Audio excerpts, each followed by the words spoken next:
Պարոն Խուդոյան, կոնկրետ Լիդիա Մանթաշյանի դրվագին անդրադառնալով,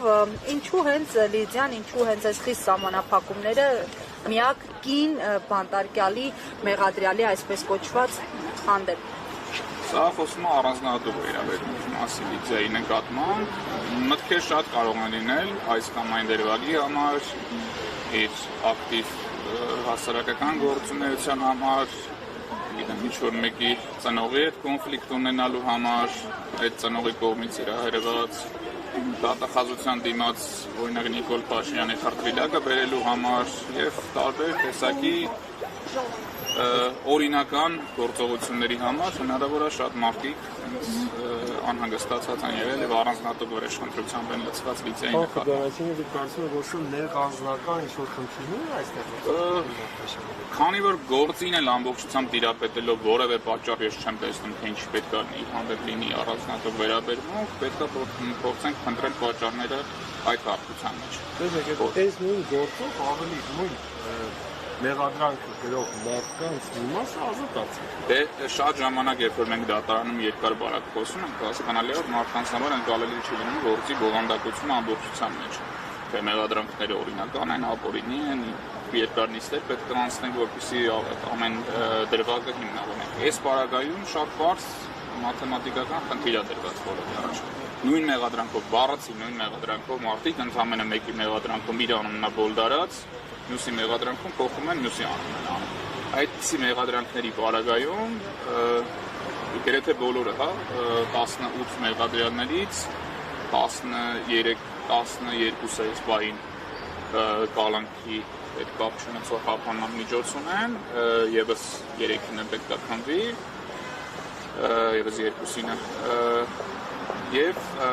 որևէ բացատրություն ոչ դատախազներն են նիստի ընթացքում հնչեցրել, ոչ դատավորն այդ որոշումը հրապարակելուց հայտարարել, օրինակ Լիդիայի մասով կա այս առանձնահատուկ հանգամանքը մյուսներից տարբերվող դրա համար իր նկատմամբ ավելի խիստ պետք է վարվել։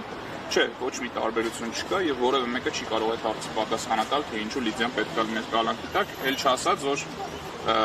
մենք կարող ենք իր սեռը մի կողմ թողնել, չհամարել որ կին առհասարակ ցանկացած մեղադրյալ երբ որ գործով անցնող բոլոր մեղադրյալների խափանման միջոցը փոխվում է, մեկինը չի փոխվում, այդ հարցը առաջանում է։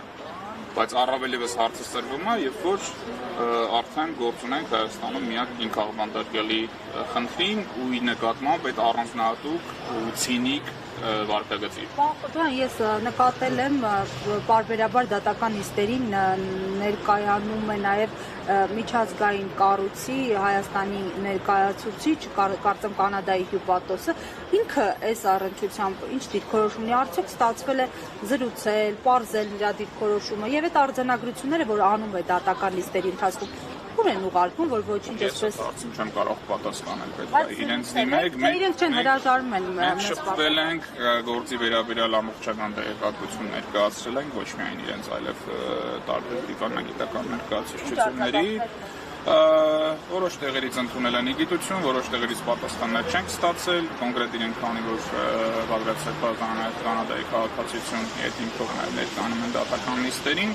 խոսակցությունների բովանդակությունը չեմ կարող բարձրացնել, որովհետև նման պայմանավորվածություն չունենք, այս հակառակի մասին պայմանավորվածություն ունենք, իսկ իրենց ներկայությունը դատական նիստին միանշանակ դրական են գնահատում միջազգային հանրության ուշադրությունը այս հայտարարությանը լրացուցիչ կենտրոնացնելու առումով։ Այսօր ակցիան գլխավոր դատախազության դիմաց է տեղ։ Կարծում եք վայրը ճիշտ է։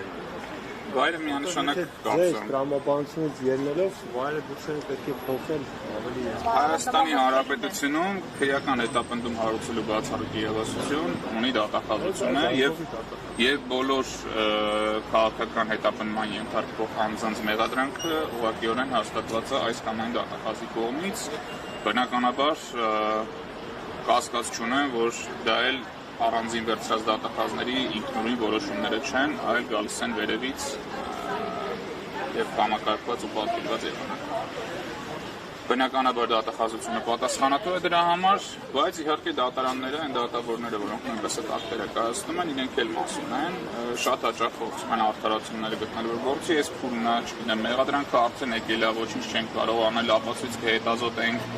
կհասկանանք դեռ այս միջնորդության քննությունը հետաձգում ենք ապագայում կանդրադառնանք, սրանք բոլորը արդարացումներ են եւ միտված են այս պայդրությամբ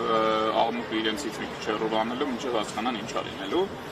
բայց միանշանակ հավասար պատասխանատվություն են հետապնդողների մեջ ինչպես քննիչները, այնպես էլ դատախազները, դատավորները եւ այս process-ը հրապարակող, քարոզչական կապուղիներով անցկացնող բոլոր ակտիվ գործող անձինք։